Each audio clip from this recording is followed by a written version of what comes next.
지혜로운 가족 여러분, 안녕하세요. 이번 영상에서는 도서 미움받을 용기에 관한 내용으로 이야기를 나눠 보도록 하겠습니다.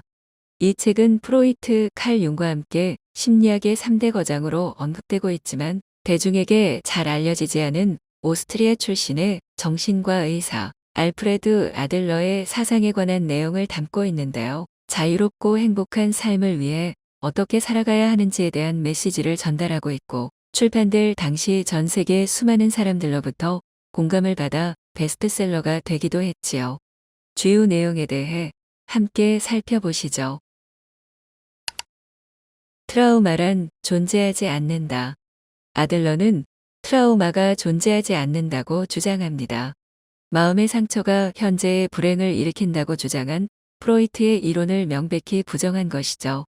우리들은 경험을 통해서 받은 충격, 즉 트라우마로 인해 고통받는 것이 아니라 경험에 부여한 의미에 따라 자신을 결정한다는 겁니다. 예를 들면 어릴 때 부모님의 이혼으로 내가 불행하다고 느끼고 자신의 성장과 발전을 위해 열심히 노력해서 살아가지 않고 방 안에만 틀어박혀 있다면 스스로 잘못된 의미를 부여한 것으로 볼 수 있습니다.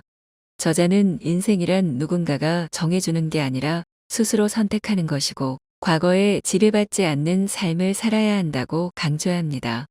현재가 불행하다고 느끼는 것은 과거의 환경 탓이 아니라 그저 행복해질 용기, 즉 지금과는 다르게 변하고자 하는 의지가 부족해서가 아닐까요? 모든 고민은 인간관계에서 비롯된다. 아들러는 우리들의 고민은 모두 인간관계에서 비롯된다고 주장합니다. 그것은 열등감에서 비롯된다고 하는데요. 그래서 열등감을 느끼지 말고 타인과의 관계를 경쟁으로 보지 말라고 강조합니다. 열등감은 그저 스스로가 정해내린 주관적인 감정이라는 겁니다. 예를 들어 신문 등을 통해 비슷한 또래가 활약하는 모습을 보고 있으면 열등감을 느끼고 친구의 행복한 모습을 볼 때 축복해주고 싶은 마음보다 질투와 초조함이 앞섭니다. 하지만 이런 감정은 누구에게나 있고 병이 아니라 건강하고 정상적인 노력과 성장을 하기 위한 자극이 될 수 있다고 주장합니다. 우리가 살아가는 것은 누군가와 경쟁하기 위해서가 아닙니다. 지금의 나보다 앞서 나가려는 것이야말로 가치가 있다고 강조합니다.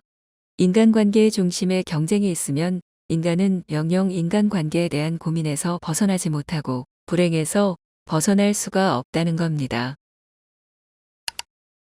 행복해지려면 미움받을 용기도 있어야 한다. 아들러 심리학에서는 타인에게 인정받길 원하는 마음을 부정합니다. 타인의 기대를 만족시키기 위해 살지 말라고 합니다. 우리는 타인의 기대를 충족시키기 위해 사는 게 아닙니다. 우리의 노력과는 상관없이 나를 싫어하는 사람도 있습니다. 하지만 타인에게 미움받고 싶지 않은 마음을 가질 필요가 없다는 겁니다. 아들러는 자유란 타인에게 미움을 받는 것이라고 주장합니다. 남이 나에 대해 어떤 평가를 내리든 마음에 두지 않고 남이 나를 싫어해도 두려워하지 않고 인정받지 못한다는 대가를 치르지 않는 한 자신의 뜻대로 살 수 없다고 강조합니다. 타인으로부터 미움을 받으라는 게 아니고 미움받는 것을 두려워하지 말라는 뜻입니다.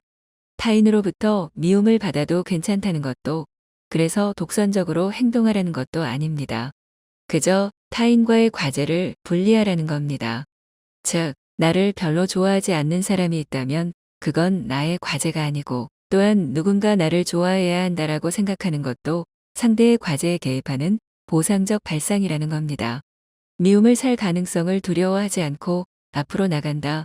비탈길을 굴러가듯이 살지 않고 눈앞의 언덕을 올라간다. 그것이 진정한 자유라고 강조합니다. 이 책을 통해 우리는 타인과의 관계가 깨질까봐 전전긍긍하며 사는 것은 타인을 위해 사는 부자유스러운 삶이라는 것을 알게 되었습니다. 우리는 우리가 원하는 삶을 살기 위해 용기를 내고 변화를 이끌어내야 합니다. 이 책을 통해 알게 된 미움받을 용기라는 개념은 우리가 자신의 가치관에 따라 행동하고 이로 인해 다른 사람들로부터 미움을 받을 수도 있지만 그에 따른 삶의 의미와 가치를 깨달아 스스로의 삶에 대한 방향성을 찾고 큰 위로와 용기를 얻을 수 있도록 합니다. 사랑과 용기, 자아 발견과 자기 신뢰, 그리고 인간관계와 인간성 등에 대해 돌아볼 수 있는 좋은 기회였다고 생각합니다. 여러분들도 한번 읽어보시는 것을 추천드립니다. 오늘도 시청해 주셔서 감사합니다.